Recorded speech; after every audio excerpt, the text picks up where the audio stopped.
Olá, meus amigos e minhas amigas. Pois é, hoje viemos com mais um assunto aqui palpitante: prescrição intercorrente. Eu te pergunto, faço uma pergunta muito rápida.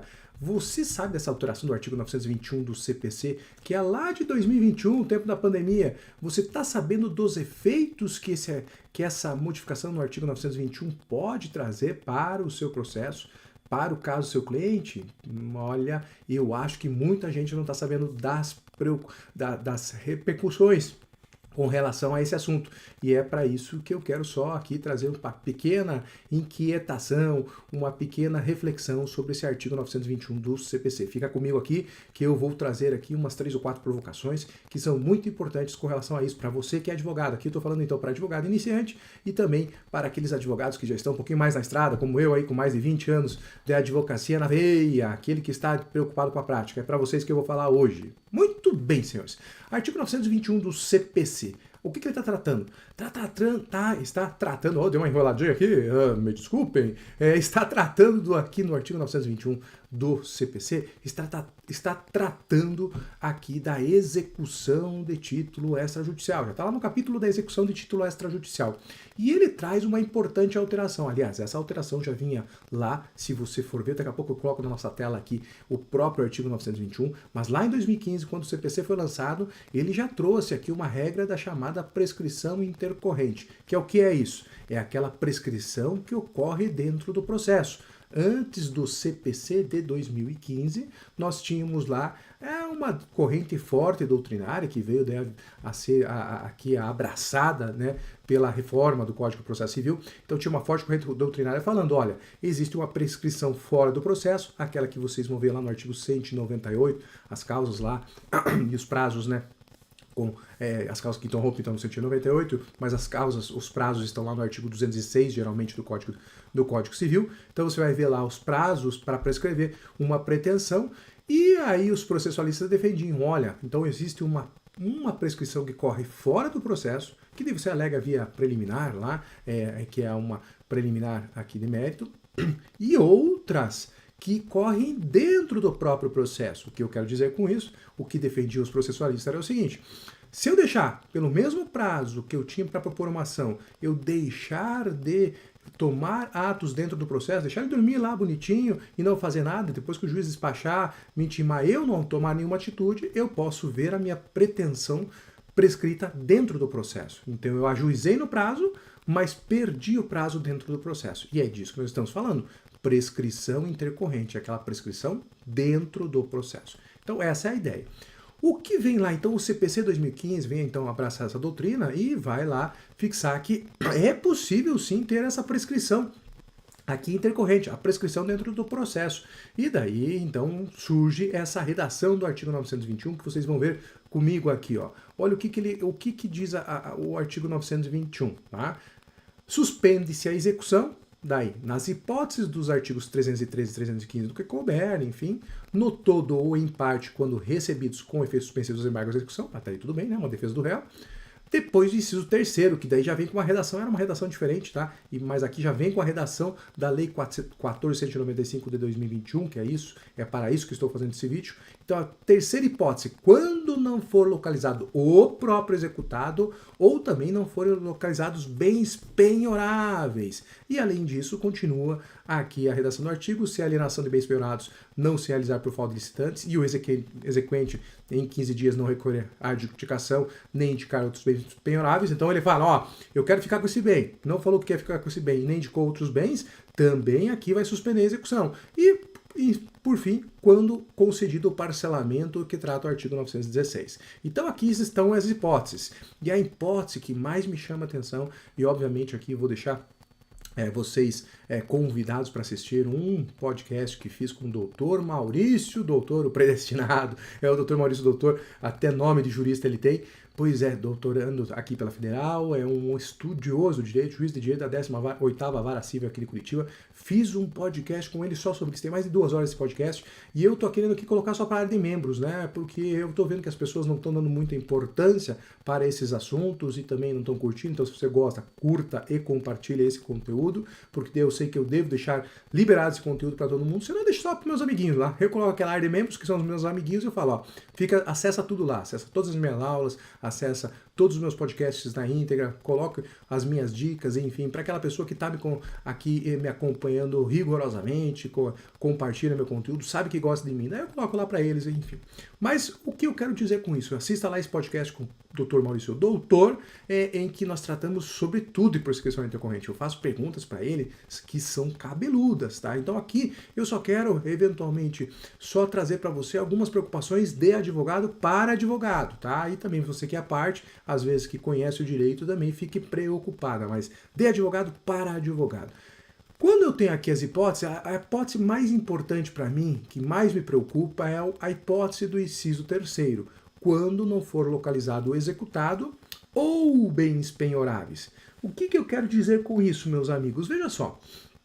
Primeiro, se eu estou numa execução de título extrajudicial, esse capítulo também se aplica e na realidade, da execução de título extrajudicial. Eu tenho que citar o devedor e eu não consigo citar, não consigo localizar, não consigo uma citação por edital, fico ali dormindo com o processo e pego uma vara que é demorada e eu também não agilizo, eu não ajo proativamente como advogado, o que vai acontecer? Eu corro o risco da minha pretensão ser atingida pela prescrição. E aí que me preocupa. Existem casos em que nós temos prescrições relativamente curtas. Por exemplo, a prescrição de demandar uma cobrança de um seguro. É o prazo de 1 ano, 1 aninho só, 1 aninho. Se eu não fiz nada, prescreveu. O cliente chega e nem sabe que já prescreveu a pretensão dele, tá? Outros casos, nós temos aí de aluguéis. Também o prazo é curto. Nós temos alimentos, prazo curto. Também aqui de responsabilização civil, a reparação civil extracontratual, aquela em que houve um caso clássico do acidente de trânsito, eu quero ter o ressarcimento. Eu tenho 3 anos, segundo o artigo 206, parágrafo 3º, inciso 5º do Código Civil. Só 3 aninhos para ajuizar a ação. E não parece, mas esses 3 aninhos passam muito rapidamente. Então, vejam só o que diz aqui o artigo 921, inciso 3º. Se eu não localizar o executado, para citar ele, mas é aqui já no processo executivo, né? Mas também se aplicando ao processo de conhecimento, ou não localizar daí bens penhoráveis, e é isso que eu quero chamar a atenção de vocês. Se eu não localizo bens penhoráveis, o que acontece? Eu corro o risco de ver primeiro, o juiz suspender pelo prazo de 1 ano esse processo. Ele suspende, com base no 921, por 1 ano, o curso processual. Então, por 1 aninho, e depois, aí vem a preocupação, chave de ouro, guarda isso aqui, atenção, muita atenção, depois, automaticamente, passado 1 ano, já começa a correr o teu prazo prescricional. Se é uma ação de responsabilidade civil, imagina que você conseguiu, entrou no juizado especial, pegou e ganhou uma sentença, foi para a turma recursal, essa sentença foi mantida, então, transitou julgado, fez coisa julgada, você tem mais 3 anos para executar o indivíduo. Pela súmula 150 do STF, que é uma analogia que se fazia do STF, sim, porque essa súmula é antiga, ainda quando o STF jogava a legislação ordinária também. Pois bem, então, súmula 150 do STF, o que eu tenho? Eu tenho o mesmo prazo para execução, o mesmo prazo para executar o título, é o mesmo prazo da pretensão originária. Então, se o acidente de trânsito me dava um prazo de 3 anos para ajuizar a ação, pessoa física, tá? Exemplo clássico. Eu tenho mais 3 anos só para executar. Então, cuide com isso. Quando vem aqui o 921 e me fala, olha, se eu não localizar o devedor, ou então não localizar bens penhoráveis, você corre o risco de ter a sua pretensão fulminada pela prescrição intercorrente, eu já estou dizendo para vocês, eu vou ver uma enxurrada de pretensões, de execuções sendo extintas pelos mais diversos juízos. Tá? Por quê? Porque os juízes vão querer se livrar do processo, e aqui não há nenhuma má-fé, é simplesmente questão realmente de política judiciária, e a modificação é para isso mesmo, tá? E, diante disso, estão colocando mais um ônus para você. Então, muito cuidado. Você que é advogado, tenha muito cuidado. Se você não for diligente, se você não estiver aqui atento a, eventualmente, o que diz, o que se aplica o artigo 921, você corre o risco de ver a pretensão do seu cliente extinta, Então, extinta, abarcada pela prescrição. E digo mais, no final vocês vão ver eu falando isso. Você, advogado, se você não informou o cliente, se você não diligenciou, se você deu causa a essa extinção, porque você foi não diligente, eu acho e defenderei isso mesmo, eu defenderei, porque eu defendo o bom advogado, não o ruim, o advogado ruim ou não diligente, eu defenderei que você possa ajuizar uma ação pela perda de uma chance contra o advogado. Então, por isso, senhores, aqui o alerta, cuidado. Então, veja o que diz aqui o artigo 921. Suspense a execução, nessas hipóteses, principal delas, inciso terceiro, quando não for localizado, executado de bens ou ele tenha bens penhoráveis, correto? Continua daí o parágrafo 4º, olha ali que está em vermelho na sua tela, o termo inicial da prescrição, prescrição intercorrente, então, termo inicial da prescrição no curso do processo, então prescrição intercorrente, vejam só, cuidado, olha de novo para mim, vou voltar para a tela aqui, cuidado, prestem muita atenção, leia com muito cuidado essa regra. Falo mais uma vez, leia com muito cuidado essa regra. Diz o seguinte: será a ciência da primeira tentativa infrutífera de localização do devedor ou de bens penhoráveis. Então, volto aqui a falar. O termo inicial da prescrição no curso do processo será a ciência da primeira tentativa infrutífera de localização do devedor de bens penhoráveis. O que isso quer dizer, meu amigo, minha amiga, você que é advogado, você que está aí com 200, 300 processos, aquele tormento, 500 processos, está fazendo tudo ou é sozinho, advoga sozinho, aqui não tem uma equipe, tem lá 100, 150, 200 processos. Pois bem, quer dizer o seguinte, você ganhou a causa, perfeito? Para o seu cliente. Transitou em julgado. Você faz o pedido de cumprimento de sentença, lá do 523 e seguintes. Aí o devedor é intimado a pagar o débito espontaneamente. Não o faz. Qual é a sua primeira medida? Pedido de cisbajude, geralmente. Depois renajude. Depois infojude. Depois criptoativos, criptomoedas, corretores de valores imobiliários, pedido de penhora, pedido para cabineira dos portos e assim, registro de imóveis, enfim, uma série de medidas e diligências. Mas o seu primeiro pedido, geralmente, nós sabemos disso, é cisbajude, porque é tentar pegar dinheiro, que é o meio mais fácil, a preferência da penhora é em dinheiro, obviamente, então você vai lá e faz o cisbajude. Olhem só então o que acontece. Você faz o pedido, o juiz defere esse pedido, deferido esse pedido, faz-se então a penhora, ou a tentativa de bloqueio, não de penhora, mas a tentativa de bloqueio desse valor. Esse bloqueio é infrutífero e vejam o que vai acontecer. Você vai ter uma intimação que será a ciência da tentativa infrutífera de localização do devedor. O que isso quer dizer, meus amigos e minhas amigas? Por isso eu estou aqui batendo, eu estou preocupado com você, advogado diligente, você que é um advogado que quer cumprir os prazos, não quer causar prejuízo a si ou ao seu cliente. Você que é diligente, que está me assistindo, que me acompanha, você sabe que eu sou preocupado com qualidade. Eu estou vendo aqui muitos advogados, então, terem ciência dessa decisão, sai lá a intimação pelo DJE, enfim, pelo sistema eletrônico.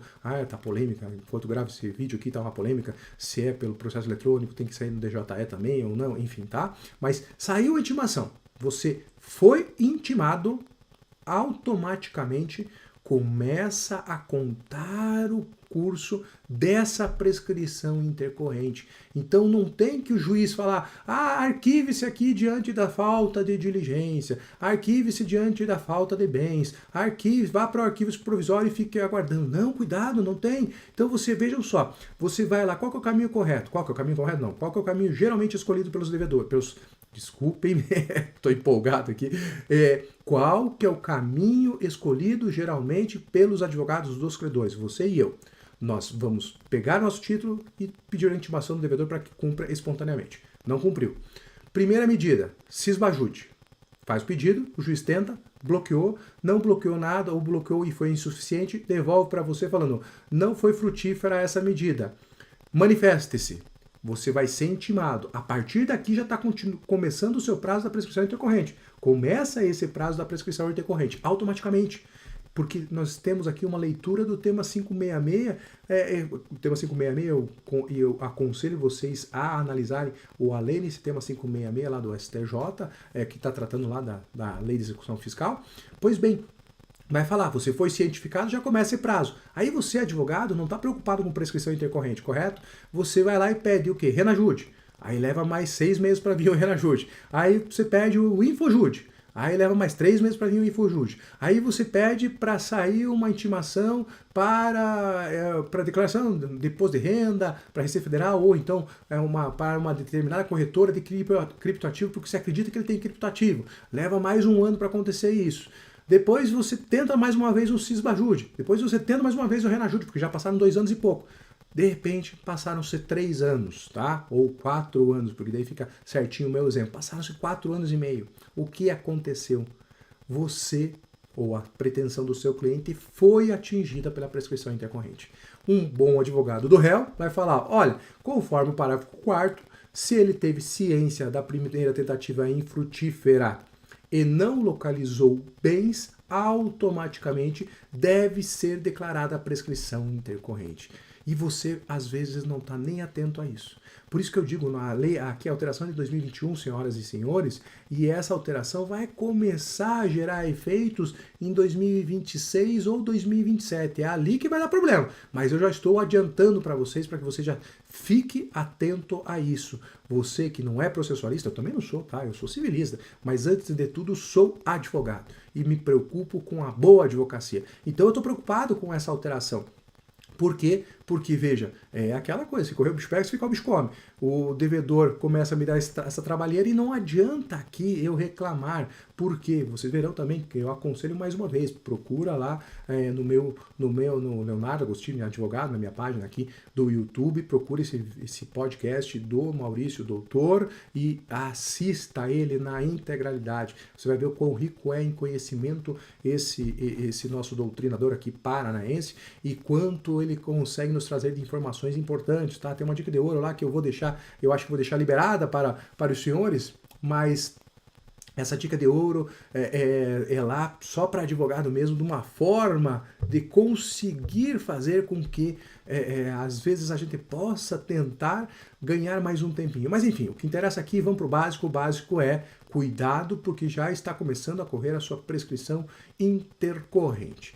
Uma outra preocupação que eu tenho, senhoras e senhores, ainda com essa situação aqui, isso depois vocês podem só ver o parágrafo 5º, parágrafo 6º e o parágrafo 7º, que fala que também se aplica no cumprimento de sentença do artigo 523. A outra preocupação que eu tenho é com relação realmente à responsabilidade do advogado, tá? Por que eu digo isso?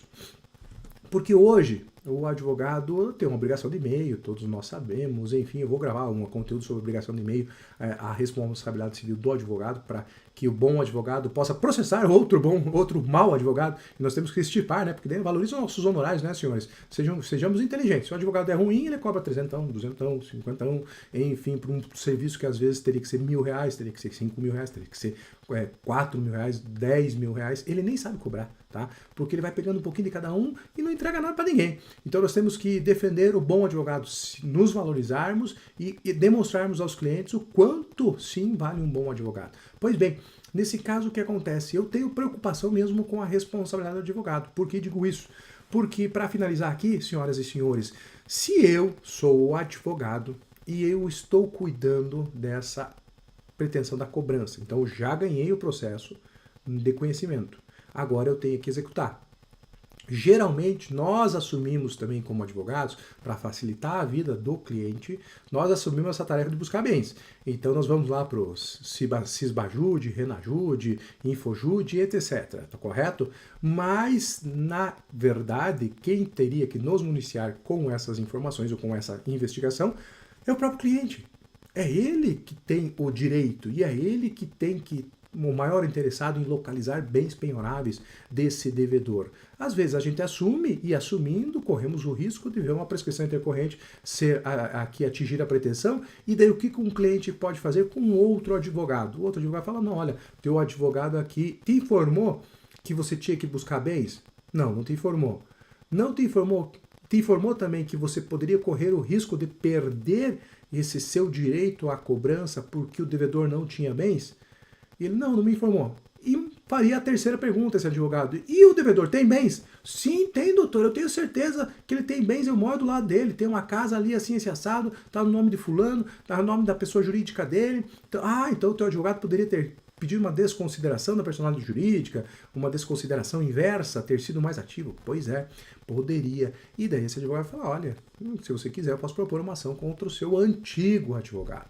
E é isso mesmo, senhoras e senhores. Por quê? Porque se você tem o dever, né, de judicialmente falar em nome do seu cliente, você também tem um dever que decorre do seu mandato, em decorrência inclusive do princípio da boa-fé, da cooperação, né, decorrente também do princípio da boa-fé, de informar o seu cliente das consequências de um não agir e também da possibilidade da perda aqui de uma pretensão por esse não agir. Então você, simplesmente, o que eu aconselho para bons advogados, chegada essa época, chegada essa fase, já quando o cliente ou o indivíduo, né, aqui, você intima o devedor e ele não paga, você faz o pedido do Sisbajude e automaticamente já passa um e-mail, passa um WhatsApp, manda ali um recado de voz e pede confirmação de leitura ou confirmação do recebimento dessa mensagem, se for pelo WhatsApp.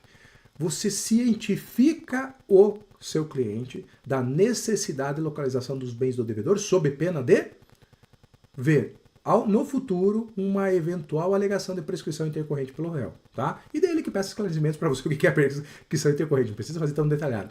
Mas o que eu quero dizer com isso? Você vai informar o seu devedor, o seu cliente, não, desculpe, né? O seu cliente do risco que ele está correndo por não indicar os bens, e daí você tenta também, aqui dentro do processo, localizar bens. Mas se não localizar, uma hora, eventualmente, o seu cliente insatisfeito fala, mas eu te avisei, eu não sou aqui milagreiro, eu consigo atuar dentro do limite. Você tinha que pegar no investigador particular, você tinha que ter feito a busca por essa ou aquela outra empresa. E no final, se a gente não localizasse, se o juiz indeferisse todos esses pedidos, a gente senta e chora juntos, porque ambos perdemos, geralmente os contratos são de sucesso. Né? Sentamos e choramos juntos. Agora, se você não tiver essa cientificação, se você não tiver essa notificação, lá daqui a 5, 6, 8 anos o cliente vai estar muito insatisfeito e dependendo do advogado que daí ele for consultar, se não for um advogado diligente, né, um advogado de boa fé, também aquele advogado que só quer ganhar um dinheirinho para pegar o cliente então, e processar outro advogado, né, senhores? Então você pode correr o risco sim de ver você como cliente ter uma representação na OAB ou eventualmente também uma ação indenizatória pela eventual perda de uma chance. Então muito cuidado. Senhoras e senhores, já está muito longo esse vídeo, eu queria ser mais curto, mas eu me empolgo quando estou falando de advocacia, porque a advocacia na veia é o que eu vivo todo dia e eu adoro advocacia, vocês sabem disso, eu sou um apaixonado pelo direito. Então o que nós temos aqui? Cuidado com essa aplicação do artigo 921 e cuidado com a prescrição intercorrente. Não deixe que você seja atingido por ela, a pretensão do seu cliente seja atingida por ela. Se você gostou, curta, compartilha, manda aqui para os seus amiguinhos, deixa aqui nos comentários, diga que está gostando, já se inscreve aqui se você está vendo pelo YouTube, se inscreve no canal, se não, vai lá no @leonardoagostini76 no Instagram, que eu tenho sempre pílulas pequenas, curtas, né, porque é outra plataforma sobre o direito, para tentar fazer com que nós cada vez mais conheçamos o direito e a divulguemos na área civil de uma forma mais eficaz possível, ok? Um grande abraço e até a próxima!